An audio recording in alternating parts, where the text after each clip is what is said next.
Hey, Garage Logic fans, Mischke here, slipping in ever so briefly to mention that I have a podcast that comes out every Wednesday and every Friday, twice a week now. The show is pretty much about everything you care about and are interested in and need in your life and want to know more about. I tailored the darn thing specifically to your liking. I tailored it to your loves, to your true passions. That took a long time. I'm spent. You know what I'm saying? Absolutely wasted. Well, there's that song. I recognize that. That means it's time for me to get out of bed and get dressed, take a shower, and face my career. My name's Mischke. Time to make a living.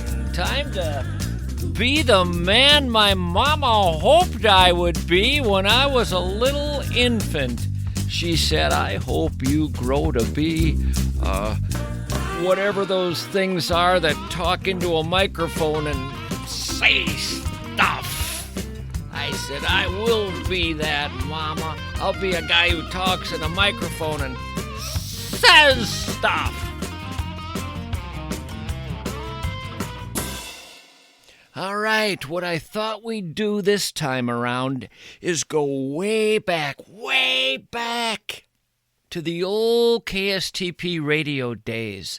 There's something I've wanted to play for you, and it's my favorite memory from my years on the radio. Yes, I actually have a favorite memory, a series of conversations with a man named Al, now deceased, sadly.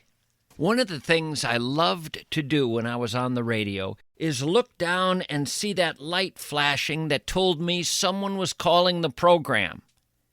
Now, the studio engineer and technical director was always on the other side of this thermopane glass, and he would normally answer those calls, but every now and then he had to use the bathroom. So I'd see the phone ringing, the light blinking, and I'd say to myself, I can take that call. I can take it live on the air. The person rarely expected a guy on the air to answer. And sometimes the call wasn't even for the radio station. It was someone trying to call the TV station one floor below. Those were my favorite calls, 'cause I could, goof on them. So this one night on the air, many, many years ago, I was starting an ad. It was the ad portion of the program, and I was starting an ad, and my eyes looked down and saw the flashing red light, and I thought, by golly, the board operator isn't there. He's using the bathroom. I'm going to stop this ad right now and take this call. And all I did was just hit the button and say, yeah? That was it. And what that started was something that I delighted in for several days. What started was a series of calls, a series of conversations with a man named Al.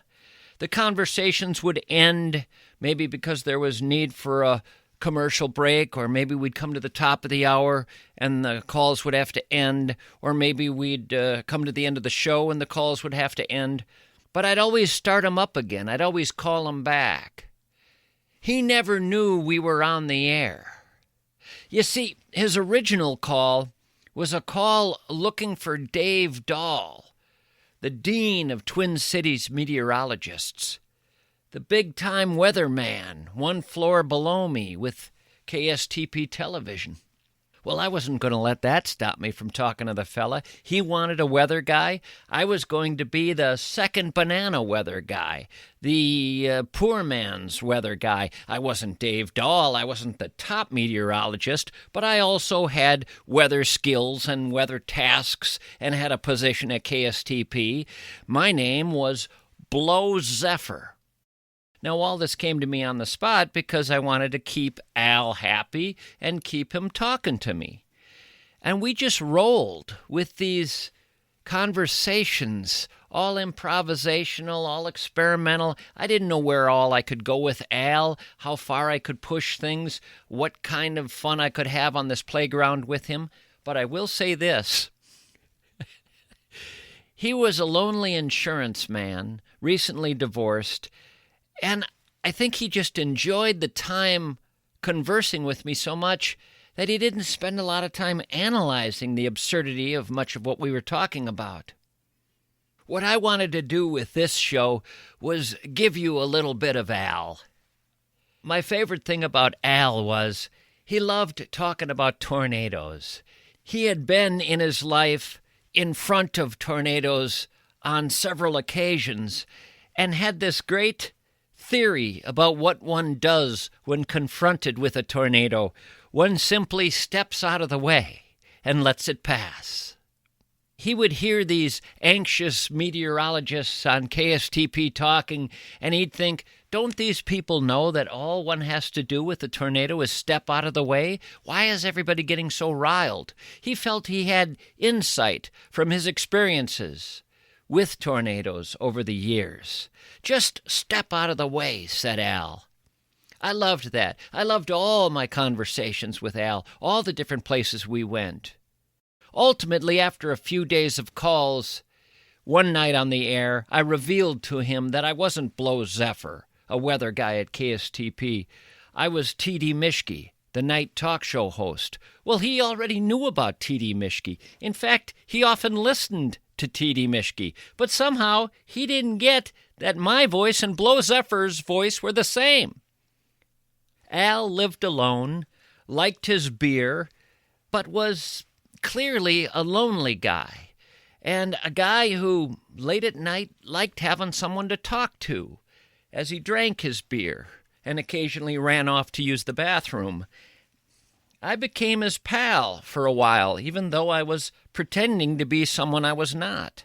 I will say that long after the whole ruse was exposed, Al continued to call the show for another year or more, and we delighted in our conversations, even as T.D. Mischke and Al.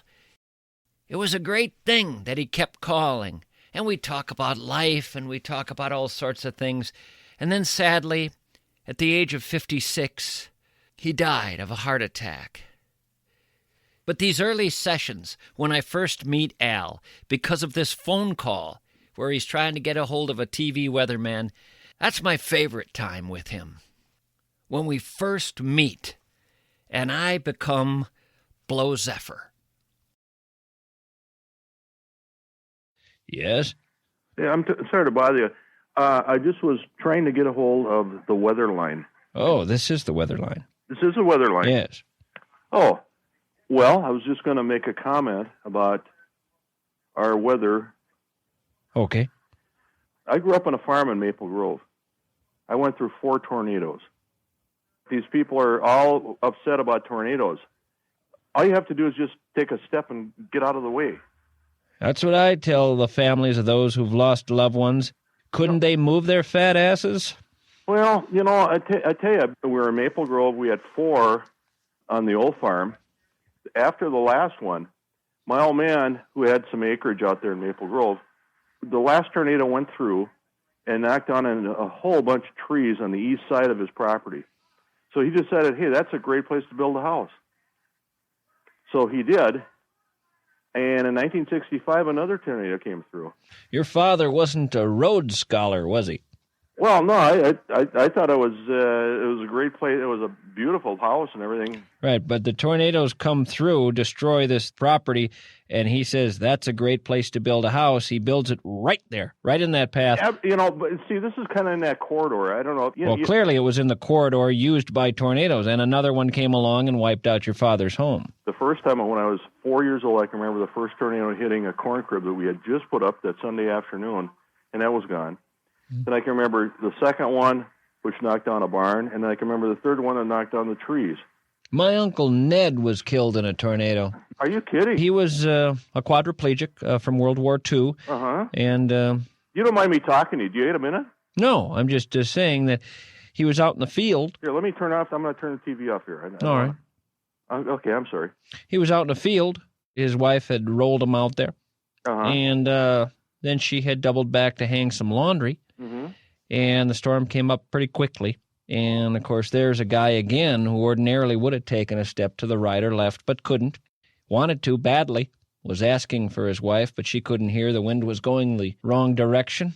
And the next thing she saw were a couple of wheels from the wheelchair flying by her head, and Really? there was old Ned in a cottonwood. Holy and, cow. He didn't make it. Oh, well, I'm sorry about that. You know, these tornado things are so interesting to me because, you know, they have tornado chasers. And, You know, I often say, because we get people calling all the time saying they want to be tornado chasers, and I say the same thing to every one of them. What are you going to do when you catch them? And 3 out of 4 of them will understand and say, by God, you're right. What are we, mad? And they'll go back to drilling holes in sheet metal or whatever they do for a living. But one guy will actually say, I'm going to net the SOB. well, you know, I'm not afraid of them. See, a lot of people, when they see something like that coming, they panic. All you got to do is just get out of the way. Similar to what happens on a freeway when a car's coming. It's kind of like the same thing. Yeah. Are you the weather guy there for? I'm the weather guy in the evenings, of course. Oh, are you really? Yeah. Oh, that's fantastic. My name is Al. Okay. And God, I love talking to you because this stuff really means a lot to me. You know, because you know, you get to laugh and talk about this stuff. I saw this commercial. I don't know if it was on your channel or not, where this guy is looking at the tornado, and then he's got another one coming, and he's just trying to get out of the way. I'm thinking, like, hey, get in your car and just get out of the way. Yeah, get out of the way. How many times have we at Channel 5 said to people, what happened? Couldn't you get out of the way? And, of course, they can't answer. They're gone. One of the really interesting things is, actually, we went through 5 of them. We went through one the next year in '66 and went through Maple Grove. Weren't there 6, actually? 6 altogether? From what, if I remember I think correctly. 6. I think it was 6. I think it was 6. Yep. And you know, and I'm not BSing you. Hell, I'm telling you the truth here. Right. I went, like, you know, going through this stuff. But, you know, it's all so interesting to see this stuff. Again, hey, this is just weather. You know, we're people. You know, just get out of the way. Do you ever wonder, though, as we do here in the office, when you see these things, these magnificent beasts coming across a field, do you ever wonder if they might have some kind of consciousness? You know, I don't know. I'm really not sure. I've detected, and again, this is over the years, personality types in some of these tornadoes. Well, you know, you've got the craziest different types of tornadoes. The last one I saw in person was about 15 years ago through Brooklyn Park, and it's the one where you guys, I think it was you guys in the helicopter. That was us. That was through. us, and we ended up winning quite a few awards, and I believe Channel 11 ended up stealing those. You guys are driving around in a helicopter up there, and I'm thinking, what in the hell? You know, you got currents and things like that, you know. And because of the great fortune of getting the footage that ended up being purchased by National Geographic, 1 year later, our helicopter pilot went up again for another tornado. And that time, he tried to get a little too close. What, did he die or something? He was found 14 miles east of where the tornado hit him, buried under a slew of satellite biffies from a construction site. Holy cow. You know, they talk about these strange things that happen with the tornadoes and how stuff really is really weird and things. I had a tintype of my great-great-grandfather on the wall the next morning when we you know, went through all this stuff. The frame was still there. The tintype was completely gone, you know. We had a woman. It took off her bra, left her blouse on. I believe it. Yep, took her bra off. And that's what I mean about personality types. You just wonder what's with that tornado. You're way over my head now. I don't know. Well, actually, I'm getting a call now that we're going to go to a news update, so I have to wrap up with you. Call again sometime. Well, you want to call me back? Because I got some better stories than this. Okay, I'll ring you back. You got my phone number? I'll put you on hold. You can give it to my secretary. Thanks.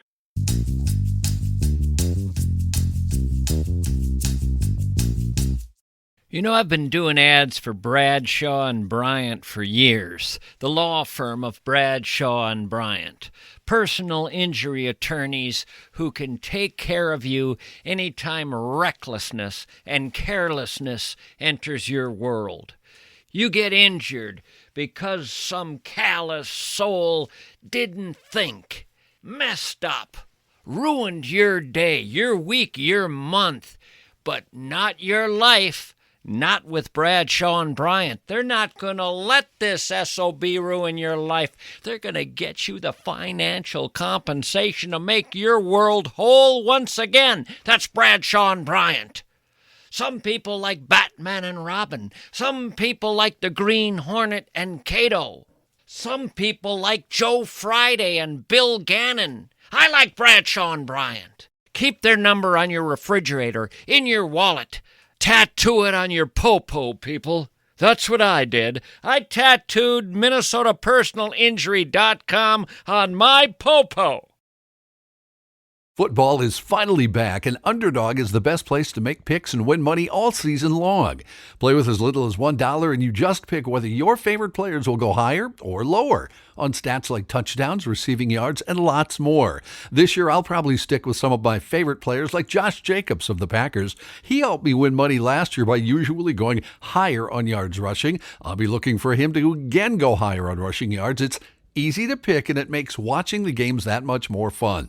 Download the app today and sign up with promo code GARAGE to score $50 in bonus funds when you play your first $5. That's promo code GARAGE. Millions of fans have already won billions making picks on Underdog. Will you be next? Underdog. Promo code GARAGE. Make picks. Win money. Must be 18 plus, 19 plus in Alabama and Nebraska, 19 plus in Colorado for some games, 21 plus in Arizona, Massachusetts, and Virginia, and present in a state where Underdog Fantasy operates. Terms apply. See assets.underdogfantasy.com/web/play and get terms _DFS_.html for details. Offer not valid in Maryland, Michigan, Ohio, and Pennsylvania. Concerned with your play? Call 1-800-GAMBLER or visit www.ncpgambling.org. In New York, call the 24/7 Hope line at 1-877-8-HOPE-NY or text HOPE-NY 467-369.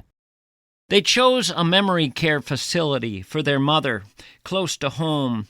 But great convenience doesn't always mean great care, and they learned that lesson, and they came to the Welshire. At the Welshire Residential Memory Care Center in Bloomington and Medina, families arrive after they've tried somewhere else, somewhere that promised support but couldn't match the complexity of what memory loss demands. 4 stages of memory loss, 4 levels of care at the Welshire, all delivered by people who know that memory isn't a one-size-fits-all situation. The Welshire is designed for their lives, for meaningful moments, for dignity, for the small joys that matter every day. Welshire, remember the name, Residential Memory Care, the place families turn to when they realize good enough often isn't.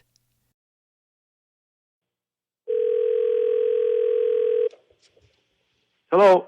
Hi, Al. It's Blow calling from the weather room. Oh, hey, listen. Hey, I'm glad you called me back. These things that happen in tornadoes, and they talk about this odd stuff that happens, it really does happen. Well, I told you I've witnessed it here. The woman who works the front desk, who lives in Blaine and had the experience of it, removing her bra and leaving her blouse on. Now that's a stretch, but I'll believe you. Well, hey, if you saw her, you'd realize what a stretch. No, but I believe it. I believe it. I wouldn't doubt that in a second. We had a lake that was south of us called Eagle Lake. It's out in Maple Grove, and it probably was a half a mile away. And after that next morning, we found fishes in our front yard. We found fishes in our house. Well, no. That's true story. I'm having trouble believing that. No, absolutely. You know what it did? It went over the lake, sucked up the water, and deposited it in the front yard. And that's an absolutely true story, no question about it. I didn't have any trouble getting people to believe the bra story, but I think if I pass along the story you're telling me right now, they'll laugh me right out of the weather room. You got to be kidding. Well, that bra story is the craziest thing. That's much better than the fish story.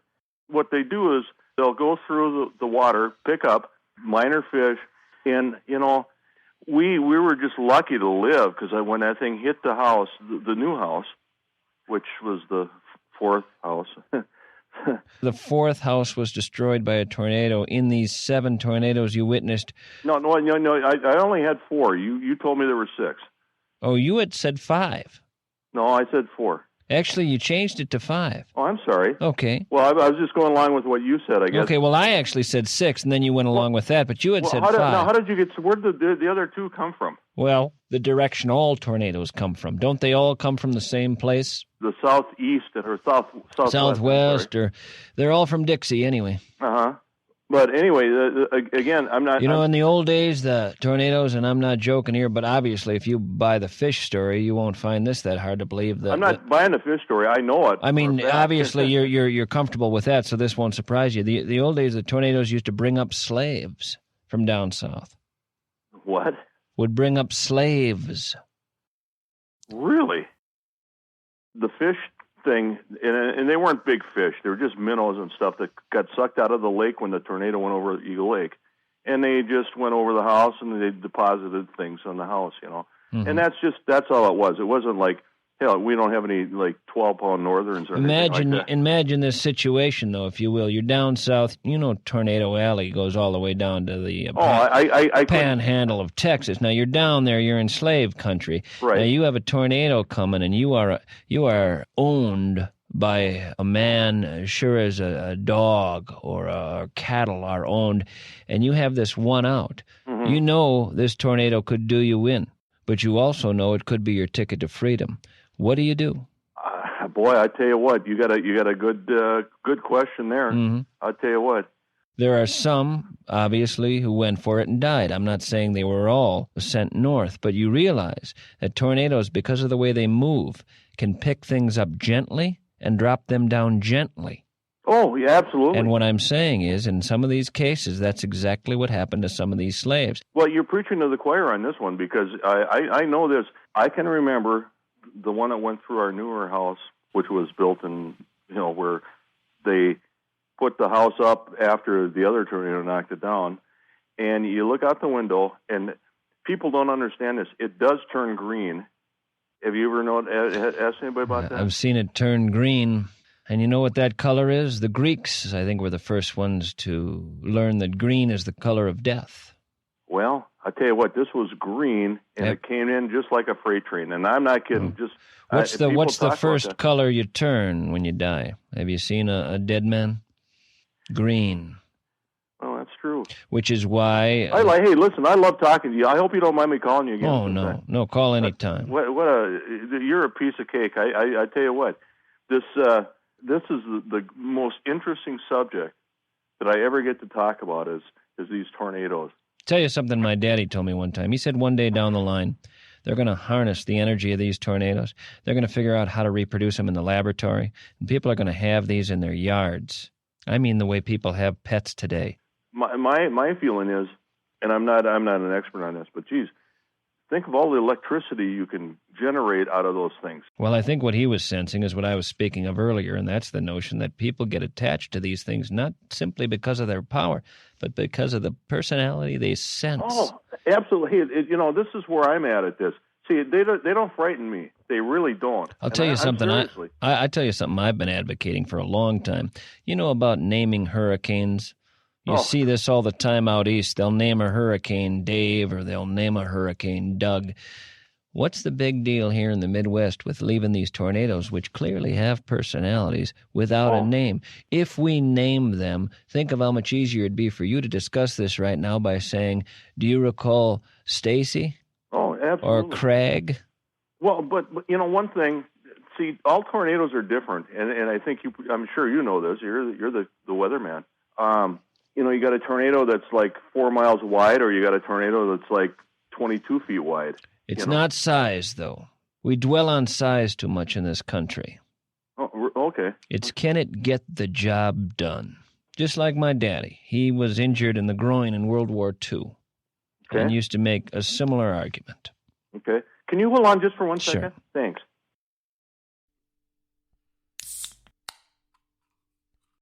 I'm sorry. That's all right. My fault. Listen, I'll tell you what. This is the best conversation I've had in years. Let me ask you a fast one here. What's the difference between a typhoon and a hurricane? One occurs on one side of the equator and one on the other. That's the only difference. Really? One swirls counterclockwise, one swirls clockwise. And that's it. Oh, okay. Say, just out of curiosity, I hope you don't mind me bugging you No, here. no problem. I got a great thought. Have you ever thought about the fact that where we live, it's all relative? I used to think, like, when I was a little kid, God, if we went to the South Pole, I'm going to fall off. That's actually common with many people, not just when they're younger, but even with adults in America today. While they've accepted that the earth is round, they've also somehow gotten it in their head that at least on the poles, there's an ability to step off into some great abyss. Well, the whole thing is all relative anyway, and I the South Pole, that could have been the North Pole if somebody would have just said, "Hey, that's the North Pole." I often have thought, why did God make the North Pole to the north? But that's the whole thing. It's all relative. Here's this planet going around. Does that mean that we're up north? And yet, when I think about it, I feel like I'm up north. Don't you right now? I do. Yeah. Of course. And I think I'm afraid, God knew that. I think God knew we would feel northernly. Well, that's probably true.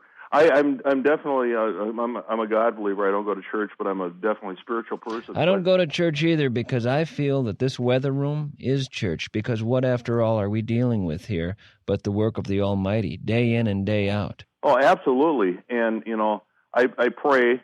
You pray to the man, and he's up there, and I know he's there, and that's the way I feel anyway. There was a miracle that occurred in Kansas one time, 1934. What was that now? Tornado coming across a prairie. You're really good on these tornadoes. We've read quite a bit and had to study to keep up in order to maintain our license here. We get tested by the FCC. Oh, okay. There's a tornado coming across Kansas back in the 30s. Okay. And it was heading right for a farm. In that farm were 7 people being held hostage by Machine Gun Kelly, famous gangster. Okay. Sure. From the 30s. Oh, I remember that. I don't remember that situation, but I remember Machine Gun Kelly. Well, he hauled him out front into the field, and this tornado was coming right at him. Really? And one of the members of this family prayed to God to split that tornado in two, that they might live. Really?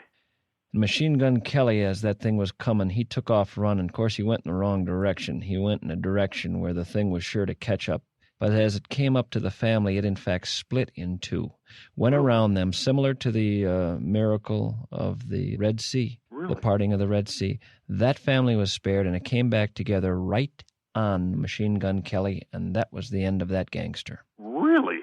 That's a fantastic story. I believe you, too. It's similar to your loaves and fishes story with the fish, wasn't it? What was your story of where the loaves and fishes were brought to your lawn? It wasn't the loaves and fishes. It was just the fishes. Well, the loaves were probably on another guy's lawn. It just went across the lake, picked up the water, dropped the water, and the little fishes and things were just popping around. And that's true. I can even document all that for you. I often think about Noah. Had he been preparing for a tornado instead of a flood, how different things would have been for him.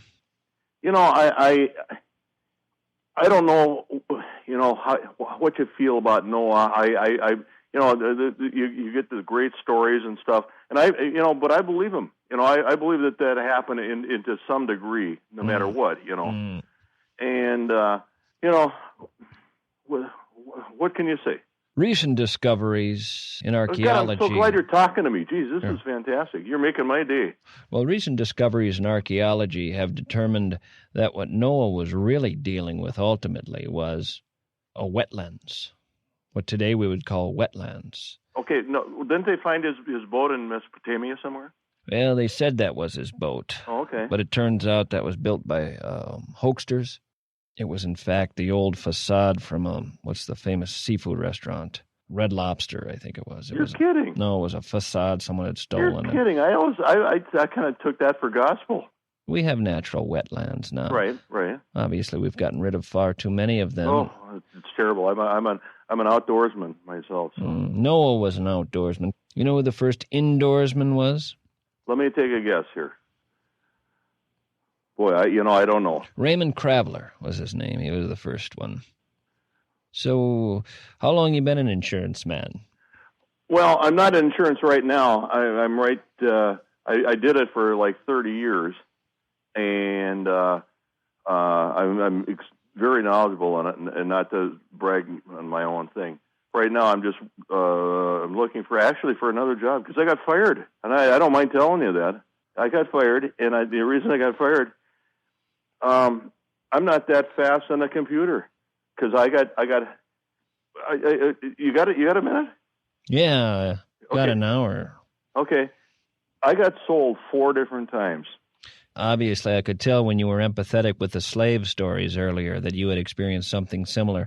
That's why you could appreciate their struggles, their travails. Oh. A lot of white men can't. You, too, have known slavery.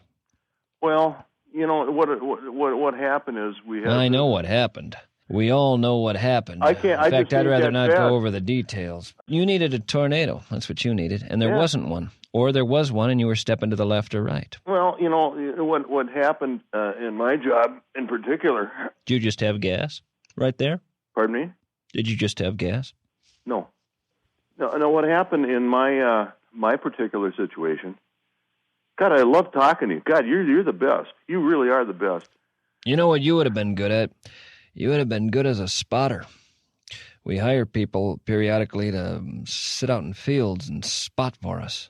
Well, I can do that too. Because obviously you've had some practice. Well, And I would love to be on the other end of the line when you called up and said, looks like we got a live one at 11 o'clock. Well, I don't know. And I'd say, how do you know, Al? And you'd say, a sunny just slapped against my face at about 90. Well, that's kind of, when my old man and I when we were little kids out on Eagle Lake. And isn't it interesting that the two of you were little kids together? A lot of boys don't have that experience with their fathers. I'm sorry, what's your first name again? Blow. Blow.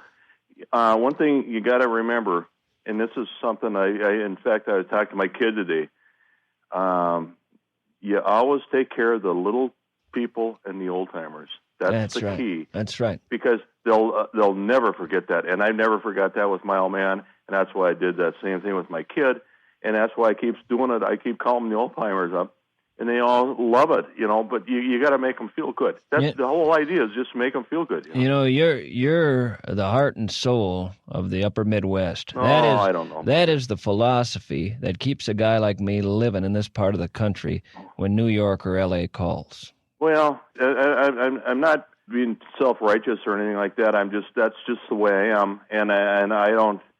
If I don't have a dime tomorrow, I'll still do the same thing because that's the way I feel. You know. And that's why we're a special group here in this part of the country. And while they make fun of us as being citizens of flyover land and simpletons, we show them every time we express the very views you're expressing tonight on this air. I'm proud of you. I'm proud to call you a fellow citizen. I am out of time now. I have to get back to my job, but I hope we can speak again sometime. Well, again, it's one of those kind of deals where I went down to Missouri not too long ago, and a lady said to me, "Are you talking Canadian?" I'm thinking, like, what the hell is Canadian? You know what I'm saying? Yeah. I had a lady say that one too many times to me. And you got I'm my not phone saying number. she's buried in a bog in northern Minnesota, but I ain't saying she's not. I don't even ask you about that. Yeah. Wait, why don't you give me a call back when you get a chance? I will do that, Al. I'll wait for you tonight because I'm boy. sitting here. Okay. All right. Please do. All right, Al. Thank you. You bet. Bye-bye.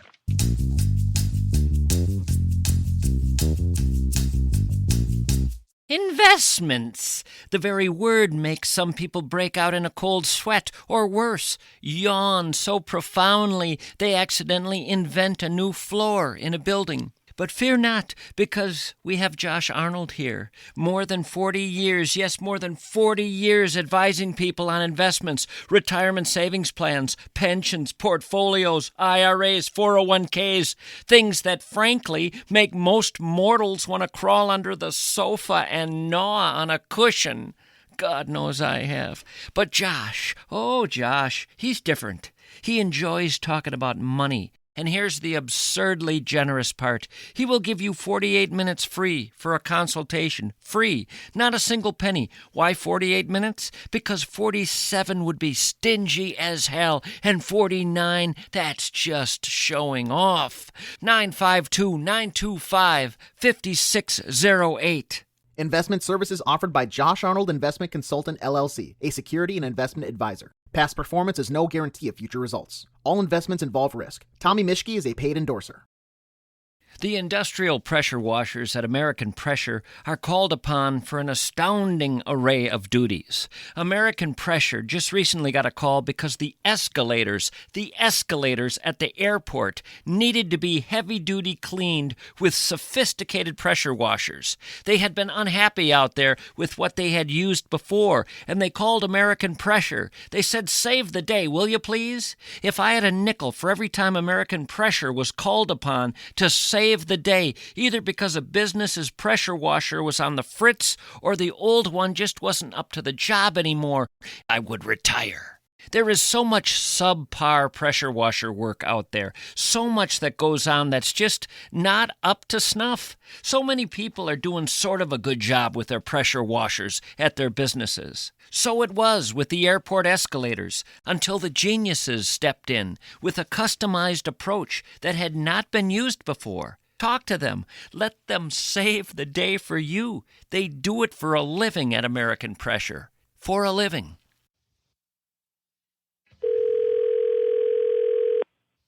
Hello. Al, it's Blow. Hey, Blow, how you doing? Good. Good. I'm glad you called me back. Hey, I'm impressed with you. I really am. Anything I can do for you? Next time you see someone in need on the street, maybe help them out. Oh, like I think I mentioned this to you. Take care of the old timers and the kids. Every That's now and then, a guy deal. in need on the street's 37 years old, though. Oh yeah. Oh, absolutely. If you can pick somebody up, Twirl them just in their head. around. My old man used to walk the streets of New York. Really? He was unemployed back then. This was the 1960s. You're one of the most interesting people I've talked to. Thank you. Can you hang on just for 1 second? Sure. I've got to pee. I do too. All right.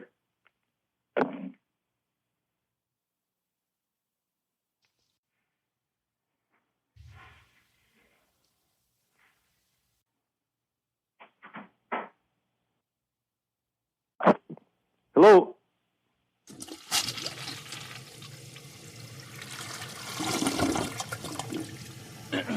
Hello. My old man used to walk the streets of New York, and he'd see people in tough shape, real tough shape, sometimes needing a handout, sometimes needing more. And he would pick them up.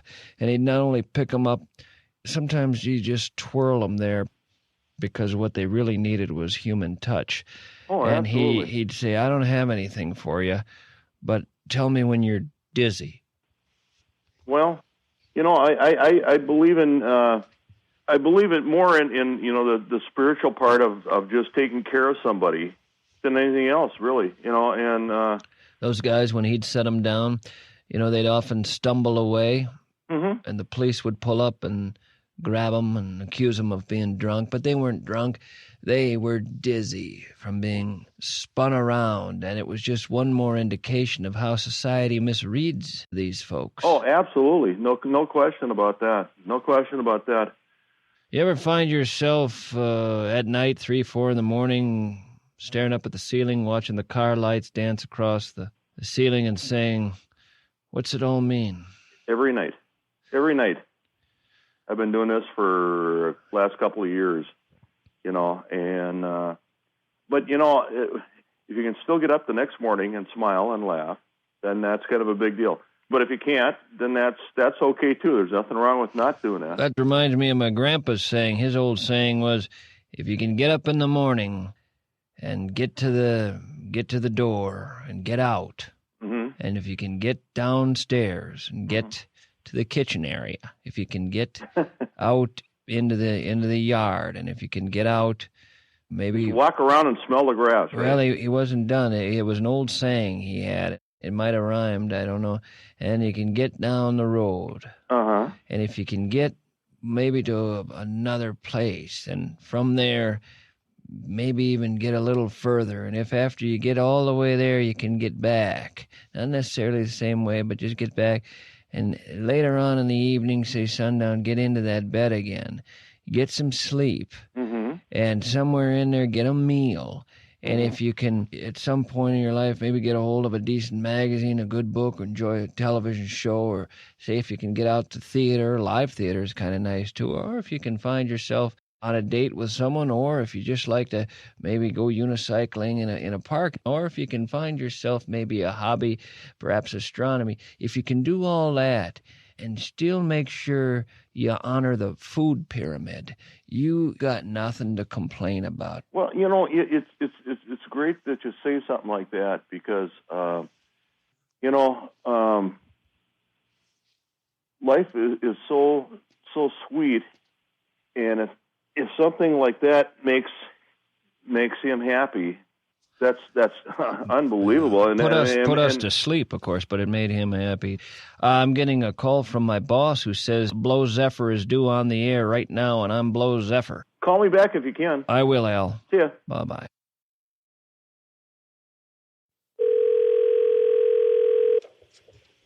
Hello. Hi, Al. It's Blow calling from the weather room. How you doing? Well, things are good here. Of course, we had an active evening tonight. Well, I know. I was sitting here in Maple Grove out on my patio here. I was at home, and all of a sudden the beeper went off, and I quick made the call, and they said, Blow Zephyr, you might want to get in here. We got something rolling in. Really? And I raced down, and of course we were up in the chopper in no time. Uh-huh. And we recorded the weather, documented what we needed to, and already have passed the information to the National Weather Service, and they have let us know that what we experienced tonight is a first in the upper Midwest. Really? What was that now? We have never had this confluence of ingredients in our atmosphere in the recorded history of weather in the upper Midwest. Really? I'm real interested in this. I've told you I went through all this crap, and I'm very interested in it. I want to tell you this. What we had tonight were mini tornadoes that never actually touched down. And what they were hundreds and hundreds of little tornadoes in the atmosphere. And you look up in the sky. And you could see them. And you see them. I've been through that. Oh, yeah. Yeah. I've been through that. Hundreds and hundreds of little mini tornadoes all swirling around. Really? Creating almost the sensation of stardust around the heads of children. I mean, did you get like a sunburst at the same time? Oh, I'm sure there was that. But what also happened, there was a picnic at a place in St. Paul called Newell Park. And one of these little Dodgers came down and landed right smack in the middle of a picnic. Really? But again, we're talking about a tornado whose size would be about 1.5 feet high, and the width maybe 8 inches. Really? Okay. And all that was destroyed were 3 bags of chips. No one got hurt, and that thing was back airborne in minutes. You're kidding. No, that was just another unusual day in the upper Midwest, and now you know why weathermen from all over the United States want to work here, because you cannot get this phenomenon anywhere else. Back in '66, I can remember, and this was probably the prettiest and neatest looking thing I've ever seen, was the clouds go through, the sun's on the other side, and I looked up, and I've got like 3 of these babies up there spinning around. Tornadoes? Yeah, and they go from like blue to purple to blue because of the sun. It's absolutely incredible. They figured out years ago, and you may be familiar with this, that the science involved in the changing colors of tornadoes could be duplicated in what became a fad in the late 70s, mood rings. Are you familiar with mood rings? Yeah, not in the late 70s. No, I'm Mood rings were rings that changed colors. The science of that was learned from the changing colors of the chameleon tornado, which is the actual name for the tornado you're speaking of. A chameleon tornado, very different from a traditional tornado. Right. And when a chameleon tornado becomes an F5, which is the strongest tornado, you can You're telling me stuff that I never knew, but boy, I tell you what, I hope we can share some information. Yeah, well, what you get at that point is colors that actually are not known to the rainbow. You're getting just a little window, a brief window, into what's waiting beyond this world. Really? And that the tornado is bringing that to us, what is generally considered to be a monstrous thing, bringing nothing but death. The fact that a tornado is bringing that makes us wonder whether this messenger has been read wrong all these years. Well, I told you I was spiritual. But do you view these as little angels? Because I think what was going on tonight with the hundreds of tornadoes we had in the atmosphere swirling around, some of them landing at picnics, that sort of thing, I think what we had were little angels. Well, you never know. You never know. And like I said, I'm spiritual. I'm really spiritual. I believe in the man upstairs. But I'm also a reality person, too, very much reality. tonight I got science to back this up. I mean, I'm not. No, I believe you. Hey, I'm not out there in New you're- Age land. I mean, I can back this up with numbers. You're preaching to the choir. I Oh, believe good. you 100%. You know, God, I love talking to you. I'm so glad you talked to me. And this is God's truth. I'm a historian. And a spiritual man. Spiritual historian. Well, I am on the historical societies for both Osseo and Maple Grove, and I really follow this stuff closely. You know what you ought to do is get on the board of the National Weather Service with a lot of the information you have. Well, you know, I don't know. You know, I like.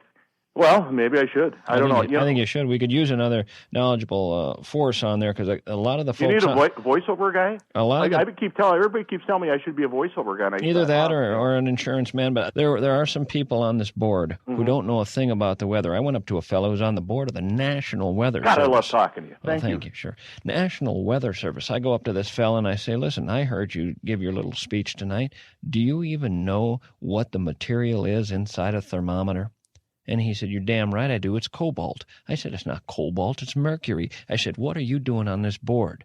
That's meteorology 101 right there. And that SOB thought it was cobalt. I followed up. Cobalt? Cobalt. How the hell could it be cobalt? Well, that's what I told him. I ended up talking to his mother, who he still lived with. This guy didn't go to meteorology school. He's a floor tile salesman. Boy, I tell you what, you're such a pleasure to talk to. You really are, and I'm not. That's kind of you. That's kind of you. Well, no, but it's fun to talk to somebody that's knowledgeable and has an opinion. You know, sure. I'm not a crackpot or anything like that. I'm a person that really believes in what I'm telling you. I got an A in biology for bringing all my pictures in from the tornado that went through in '65. Let me tell you my school record. You're going to find this hard to believe. Flunked algebra. Oh, flunked astronomy. Oh, I almost flunked that myself. Flunked social studies. Really? The only thing I ever excelled in, and that's why I became a meteorologist, was the debate team. Really?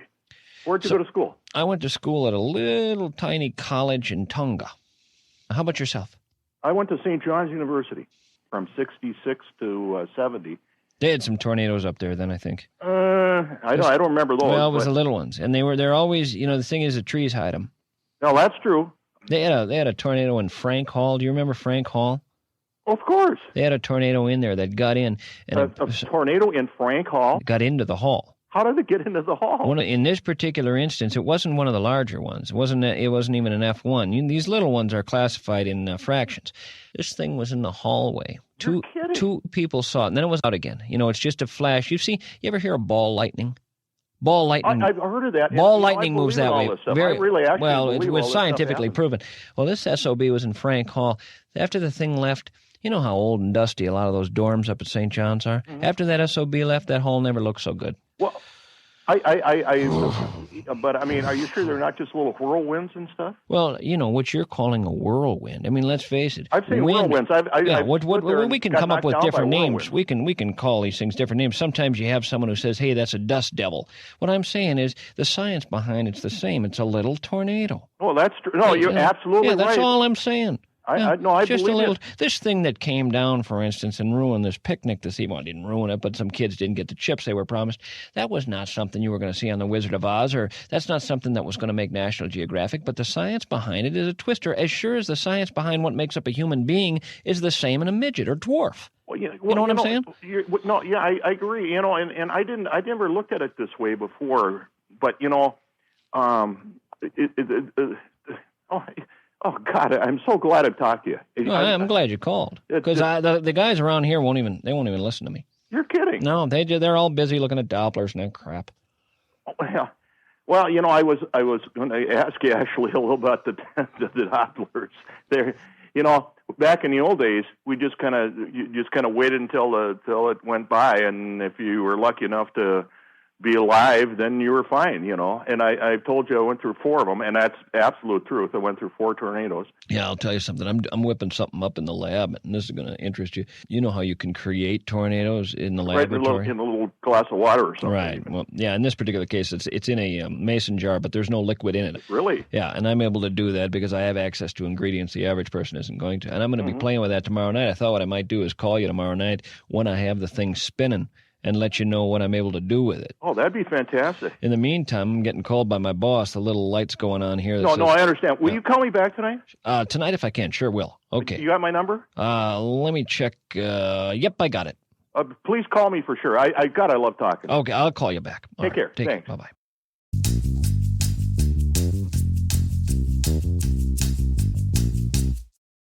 The autumn air is crisp. Golden sunlight spills through the branches, dusting everything in warmth. You mount your e-bike that you just purchased from EcoFun Motorsports. One gentle push and it hums, soft, powerful, alive. You ride down streets lined with fiery maples. You're grateful you finally took Mischke up on his recommendation. You went to EcoFun Motorsports. You took advantage of their e-bike sale.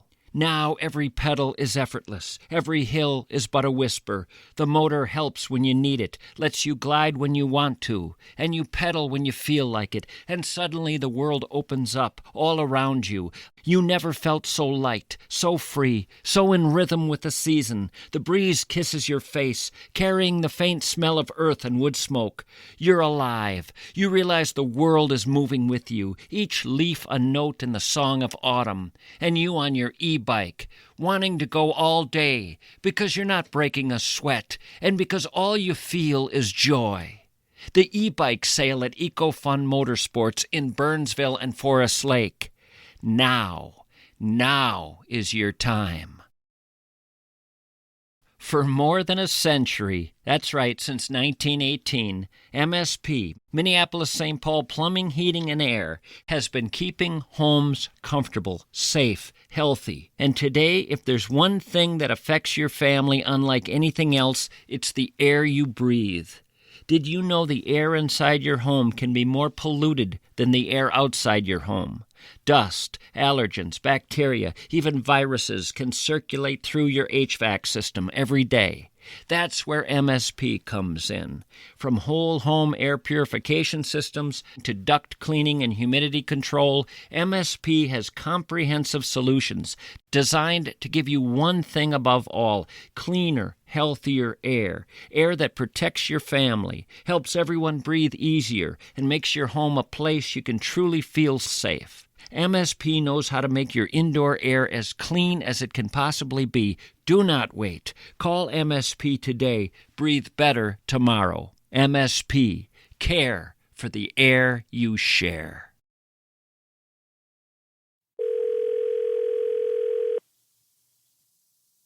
Hello. Al, it's Blow Zephyr. Hey, thanks for calling back. Sure. Just to kibitz, unless you got stuff to do.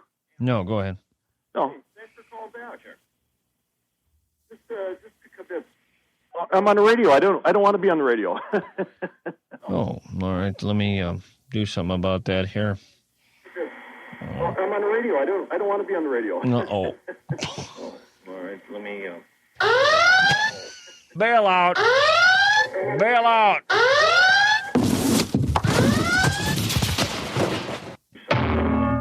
Hello. I think we got her cleared now. Go ahead. Oh, sorry about that. Did I'm you sorry. want me on the radio? No, I don't. I didn't even know I had a radio show. Go ahead. Well, you're a good man for calling back, though. I appreciate that. Just talking about the tornadoes again. That's and the weather. Earlier tonight, I had a weather phenomenon story come across the wire from Kansas. Fella working in his garden, putting in petunias. All of a sudden, he notices everything going green. And you know we've talked about everything going green. Mm-hmm. The next thing you know, the hairpin his wife was using. Talked about everything going green. What the hell is that in the background? We're still on the radio. Oh, what the hell's going on? How are we on the radio? What the hell is that in the background? Hold it a minute. Hey, that's okay. I'll be on the radio. I don't care. Oh, good. No, that's fine. How are we even on the radio? I'm not sure, but that's okay. Do you remember some of the great storms from Collegeville? The great storms? Yeah, there were some great ones up that way. No, that I don't remember. There is an odd weather vortex in Collegeville. God, you really are. You're sharp. You know your stuff. I actually spent some time studying it up there because Really? we had a weather outlet at... I hope you keep talking to me. God, I love talking to you. Well, happy to talk with you. We had a weather outlet at St. Cloud State. There's a meteorology I know. department there, and what we'd do is drive up to Collegeville with our gadgets, our meters, our gauges, And what we found was a phenomenon up that way, not terribly different than what was reported in Guam in the 1940s. And what happens is there is a wall. Would you hit a dip spot or something? Very, very much a dip spot. And there is a wall of barometric pressure surrounding Collegeville that isolates and holds storms in place for as long as 7 to 8 days at a time. Really? Yeah. This is why I love talking to you, because I learn stuff all the time. We recorded the other day a straight line wind in Collegeville. Uh-huh. You're kidding. That hit 400 miles per hour. You're kidding. Which is a record. Well, the last straight line wind that I was involved with was the one that blew down everybody's houses in Maple Grove, and I was the insurance agent trying to take care of everybody's problems, you know. You know, in the Dakotas, they have what are called squiggly winds, which are very different from straight line winds. They don't seem to follow any sort of pattern at all. It is as though a 5-year-old were scribbling on a piece of paper. Really? And these squiggly winds can come through, and depending on the pattern, can move through a town where the only thing destroyed will be an outhouse in a guy's backyard, and the rest of the town is saved. Meanwhile, the next town over, gets blown away. The outhouse is the only thing that's saved, and everything else is leveled. God, you know, God, I love talking to you. I just see, this stuff means a lot to me because I went through all these tornadoes and stuff, and I can tell you stories that you wouldn't believe, and yeah, you know that. Oh, sure. I'll tell you, I took a trip up to North Dakota after the last squiggly wind went through, and of course, it left exactly what I said. In one case, it took out just the outhouse. In the other town, the outhouse was the only thing standing. Mm-hmm. I went up there and talked to the mayors of both towns. We got together at a little coffee shop called the Coffee Talk Cafe. Okay. And I said, you know what you want to do here? There's a outhouse sitting by itself about 80 miles from here. Meanwhile, there's a town that just lost an outhouse. Oh, and what they ended up doing was bringing the outhouse to the town that had lost the outhouse. Really? Everybody was happy. Win-win for everybody. Hey, well, you laugh and you go away, you know. Well, that's the way, you know. But you know, I Blow, you know, I talked to Mr. Dahl a couple of days ago, and I obviously I'm talking to you too. But I keep telling him, hey, listen, tornado comes. Hey, look at it. Here it is. Just kind of just get out of the way, you know. And I know you can't get your house out of the way, but you can get out of the way yourself. I mean, God, it ain't that big a deal. Is Dave Dahl? I've been through 4 of them. Yeah. Is Dave Dahl a believer in getting out of the way? No, I don't think so. No, he's not. I've talked to him in the past, and he does not believe in getting out of the way. You know, Dave is the dean of meteorologists here in the Twin Cities, and I don't mind telling you there's a little bit of professional jealousy with the rest. I know. And his forecasting abilities are second to none. I'll give him that. But when it comes to forecast, you know, these temperatures you get every day, highs and lows. Yeah. That's so much crap. I can't even believe it. In fact, I told him that the other day, and I said, you know, Dave, when it comes to tornadoes, I don't think you top my abilities at all. And if you look at some of the grades I got in meteorology school in Madison, Wisconsin, before I moved to Tonga, you'll see that... You're from Tonga in Africa? Originally from Tonga, and then I spent my formative years in Antarctica, where my dad was... in Antarctica? You've got to be kidding. I didn't know. You didn't tell me that before. Yeah, my dad was... I love Antarctica. That's a fantastic place to go. He was running, what are they called, one of those places that sells scented candles and that sort of thing. Oh, okay. And anyway, we got back here, and I wanted to be in Tornado Alley. Ever since I was a boy, I wanted to work in Tornado Alley. And I started applying for jobs in the Texas Panhandle, went up through Oklahoma and Kansas. When I get my bill Nebraska, from Right Hennepin, southern Minnesota. When I get my bill from Right Hennepin, they have a little tornado just going through the middle of the bill. Well, remember I told you that I was going to bring in the ingredients for a tornado?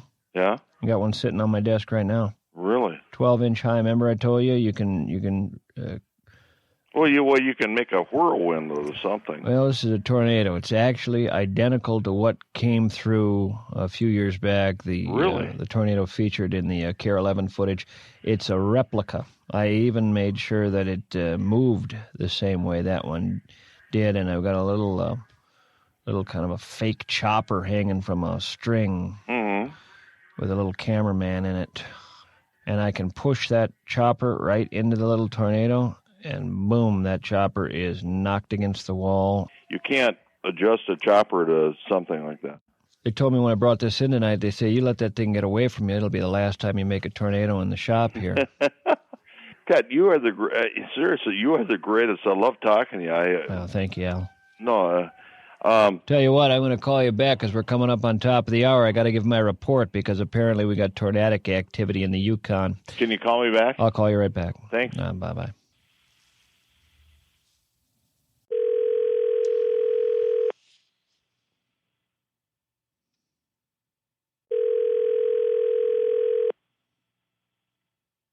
Hello. Yeah, I'll blow Zephyr.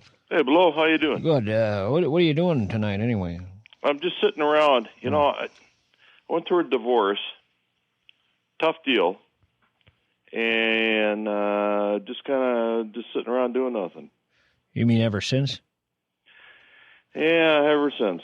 It's one of those kind of deals, Blow. Can you hold on just for a second? Yeah, sure. I'm cracking open a Bud Light. Yeah. Bet you put down a few of those since the divorce. Well, you know, I did it right by everybody, but, you know, I was married for 27 years. What the hell happened? That's a good long time, you'd think at that point. point. Well, no, it's just one of those things where you don't get along, you know. If you don't get along, you know, back in the old days, and you know what I'm talking about, the old days, you know, you just went through it. Nowadays, hey, you get divorced, that's the way it is. Let me tell you a little something about what happened with my wife and I. 34 years we were together, my wife and I. Really? 34 years. Really? One day she wakes up, comes walking into my office. I got a home office. She says, "Can I speak to you a minute?" I said, "Go ahead." She tells me right then and there she's a lesbian. Well, that I can't even respond to that one. No. I said, "Are you telling me you were faking it all those years, honey?" She said, "What do I do for a living?" And then it hit me. She's an actress. She's a what? She was an actress in television commercials. Yeah. So when she says to me, "What do I do for a living?" what she was saying is, I've been acting for 34 years. Oh, God. Oh, I'm sorry. Hey, listen. I'll tell you something. There were a couple of nights where the acting would have outdone any genuine feeling from any other woman in America. Really? I guarantee you. Oh, God. Do you have any kids? We had 9. God, you know, I feel for you. You know, it's the pain that hurts. Well, it hurt with every one of those 9, but fortunately, it was just her pain. The after pain. Your afterbirth, placenta. No, my pain. Well, my pain was in finding out that I can't tell an actress from a woman having a swell time. Well, you know, Lo, you know, you just don't know. You know, and stuff happens. You know what's crazy? When she first said that to me, for half a second I thought of telling her I happen to be gay myself, just to get back at her. Yeah, no, I understand. But the kids were in the room, so I kept my mouth shut. Well, I like I told you, I'm a psychology.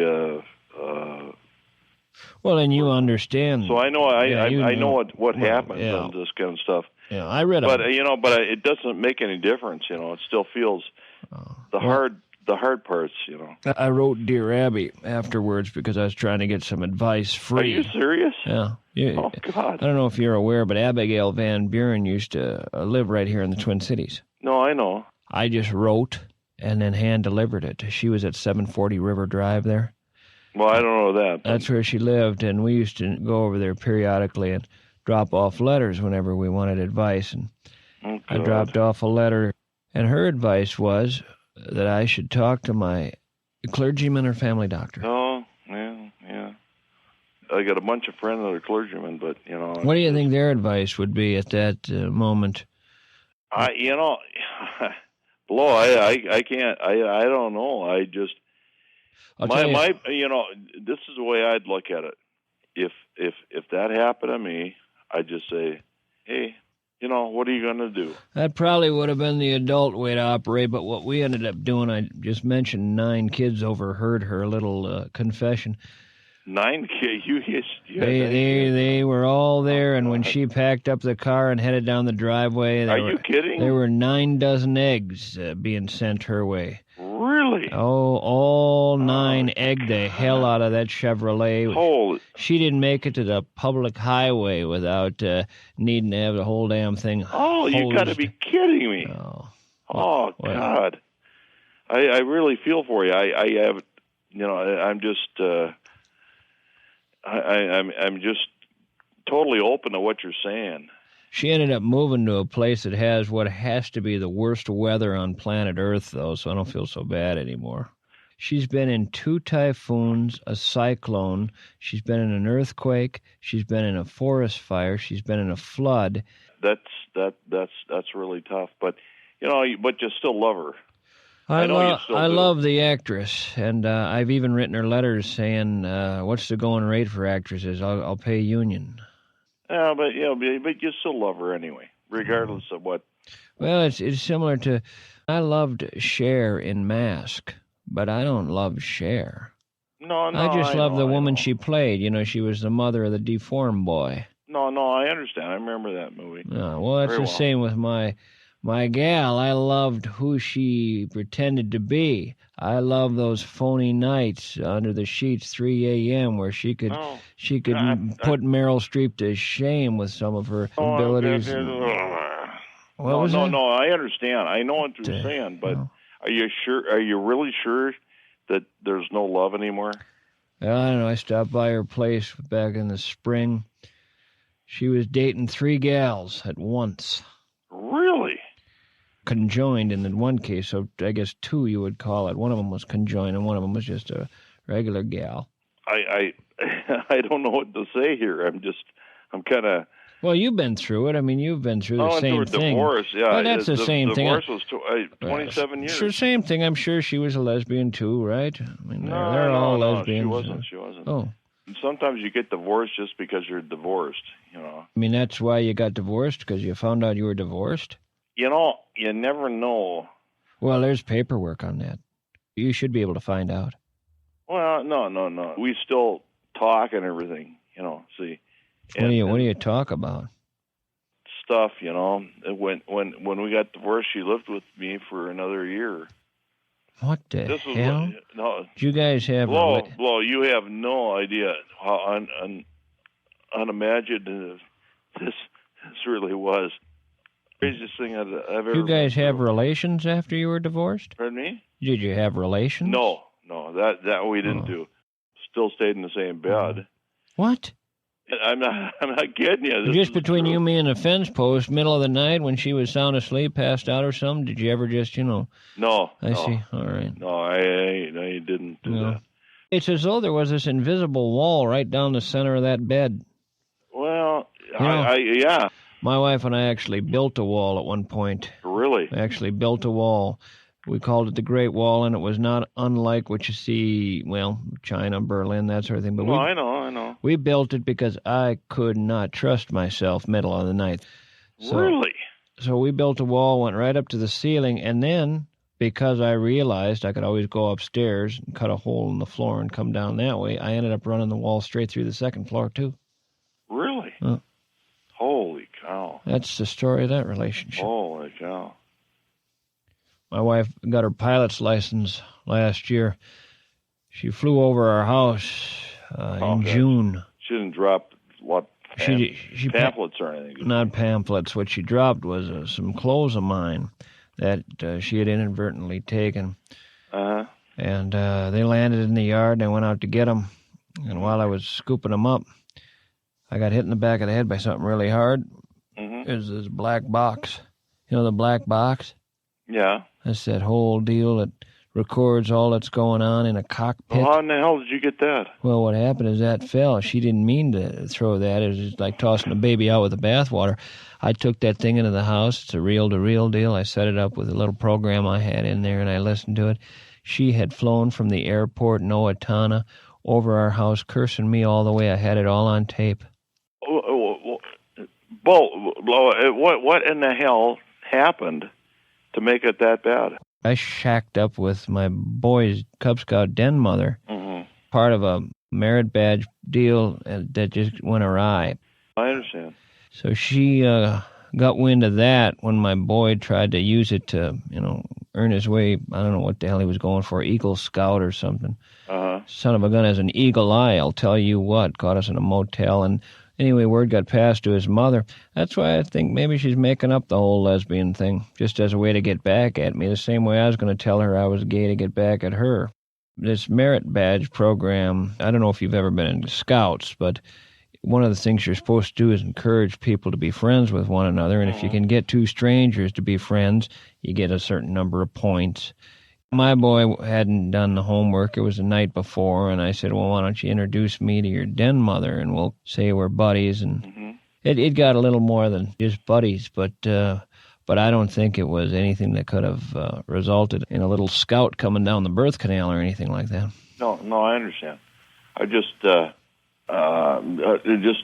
wondering where you're coming from on all this, Well, that's why I bury myself 16 hours a day in the weather room here, Al, because weather I understand. Weather knows me and I know weather. When I'm surrounded by my gauges and dials and my little beakers and Bunsen burners and balling blasters and let me ask you a question. babes. Do we have any bad weather coming? Well, Thursday at 10:45, next Thursday at 10:45, there's going to be a 7-minute stretch of living hell.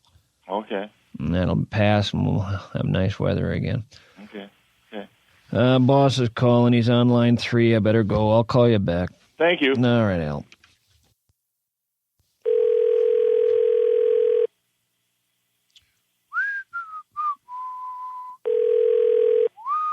Hello. Hi, Al. Who's this? T.D. Mischke calling from KSTP. Can you hold on just for 1 second? Sure. T.D. Mischke, you're kidding. How in the hell did I get a call from you? Well, did you just say, hang on a second? Oh, I have to pee. Go ahead, I'll wait. Is this Blow? No, it's T.D. Mischke, and I'd like to explain something to you when you get back from the biffy. All right, hang on just 1 second.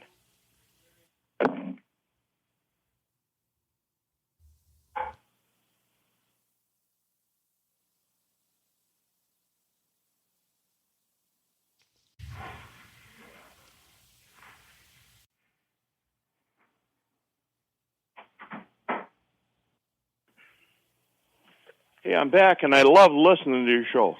Have you caught much of it? No, quite honestly not. You know what I've been doing? I get a chance to talk to this guy named Blow, and he's a real nice man. He talks to me. And in fact, he even calls me back. Al? Yeah. I'm Blow. You're Blow. Well, when the hell did you tell me that? I'm Blow and I'm T.D. Mischke. What I mean, Al, is, well, it goes like this. You called up one day last week, and I answered the phone on the air. Yeah. And you said that you were wanting to talk to the weather guy, and I was in the middle of my show, and I said I was the weather guy. But I was really just T.D. Mischke, a radio talk host. No, I understand. And I made up the name Blow Zephyr. No, well, whatever. But the guy you were talking to who was enjoying talking to you, that's me. That's the real me. Well, I hope you enjoy talking to me. I love talking to you. I actually got to really enjoying our conversations. Well, we laughed. The whole thing is, this is Tommy, right? Yeah. Tommy, the whole thing is you got to laugh. Can you hold on just for 1 second? Sure. I'm sorry.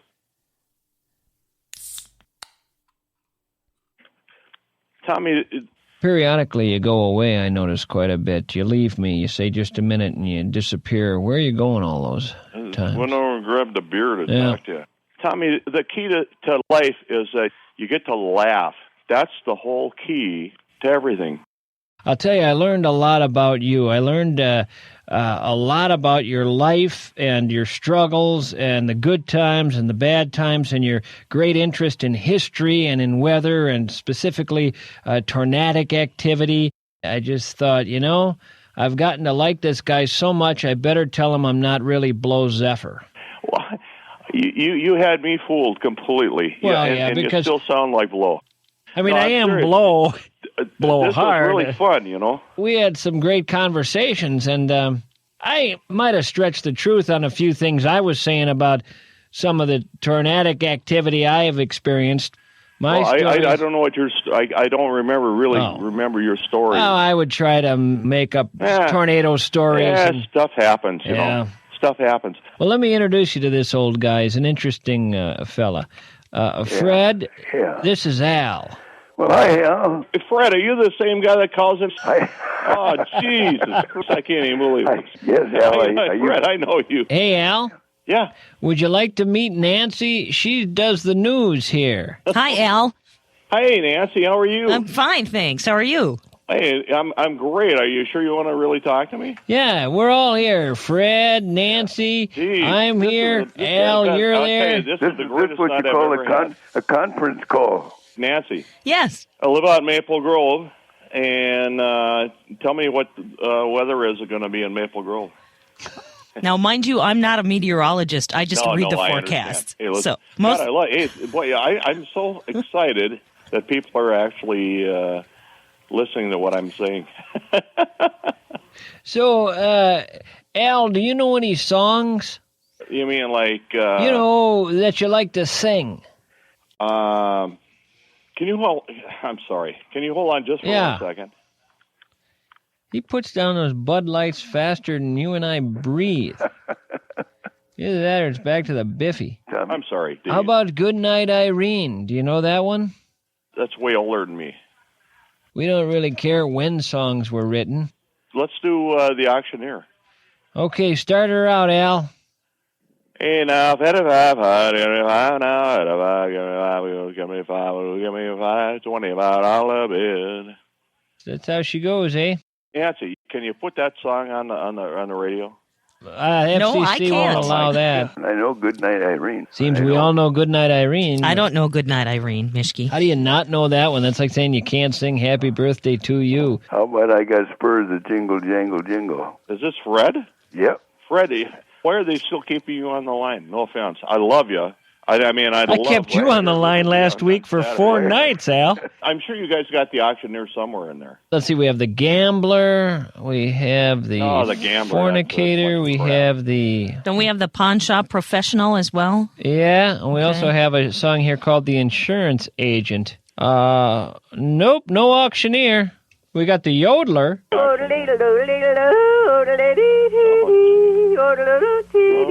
Tell you what, guys, I think we're going to end this way. I want us all to yodel in our own way. All 4 of us on 3. Ready? 1, 2, 3. Yodel-lady, Yodelady, yodelady, yodelady,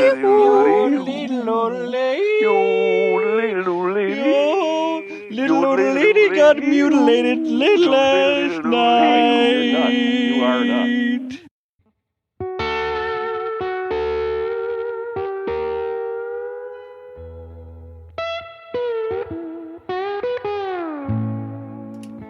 And that's about gonna do it for this show. Thank you all for hanging out with me. We'll do it again real soon.